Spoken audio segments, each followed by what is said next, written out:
thick.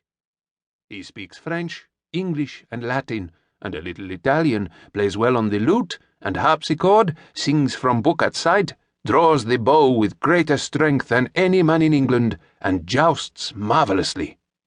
Believe me, he is in every respect a most accomplished prince." Almost as soon as he became king, Henry married his late brother's widow, Catherine of Aragon, who had been kept isolated and in near poverty by Henry VII after Arthur's death. It was as much an act of chivalry as it was of statecraft for the young monarch to rescue the sad princess and make her his queen. He was, he declared, Sir Loyal Heart, and so he would be, until Catherine failed to give him a son, and he fell in love with a black-eyed temptress by the name of Anne Boleyn. It was then that the dark and dangerous side of the king began to emerge. Queen Catherine was cruelly cast aside after 2 decades of marriage, while their daughter Mary, once Henry's chiefest pearl, was decreed to be a bastard. In order to marry Anne, King Henry defied the Pope and declared himself supreme head of the Church in England, after which a savage bloodletting began for those who dared protest the new order. Monks were hanged, still in their religious robes, while the head of Thomas More was impaled on a spike atop London Bridge. Unfortunately for Anne Boleyn, the woman who inspired this religious revolution, the king quickly grew tired of her.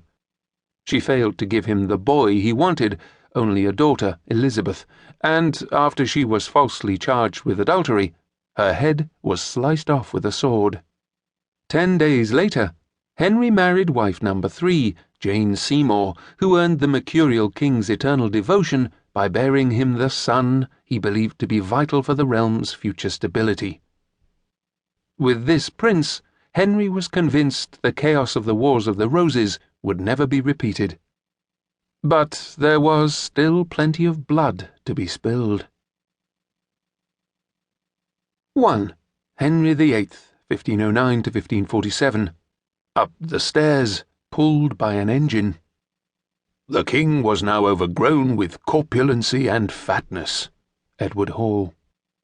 By 1540, Henry VIII had discarded his first wife, Catherine of Aragon, and beheaded his second, Anne Boleyn, on a false charge of adultery. He also married his third wife, Jane Seymour, who died right after giving Henry the son he had desired all along. Now, as the king grew monstrously obese, 3 more wives were in for the royal treatment. Henry VIII was huge, a colossus who dominated not only his era, but, as he grew heavier, his horse as well. The poor beast was on the losing end of the chunky king's decision to don his plus-sized armour, saddle up, and lead his English forces into battle against France in 1544. It was no longer a glorious young prince who was to lead his Englishmen toward Boulogne, wrote Antonia Fraser, but an unwieldy invalid who had to be winched aboard his horse, with his armour cut away from his swollen leg. Miserable as it must have been for the horse to have the obese monarch bouncing on top of it, so much worse it was for Henry's teenaged queen, Catherine Howard, when she found herself in the same position. Henry was pushing 50 when he married for the 5th time a bloated tyrant with badly ulcerated legs that left the once vigorously athletic monarch largely immobile and subject to savage bouts of temper. The king was now overgrown with corpulency and fatness, reported the contemporary chronicler Edward Hall, so that he became more and more unwieldy. He could not go up or down stairs unless he was raised up or let down by an engine. The Duke of Norfolk also noted that Henry was let up and down by a device, but there is no record of how the engine or device actually worked. Only his diminutive young queen seemed to make Henry happy. He called her his blushing rose without a thorn, and couldn't keep his fat paws off her.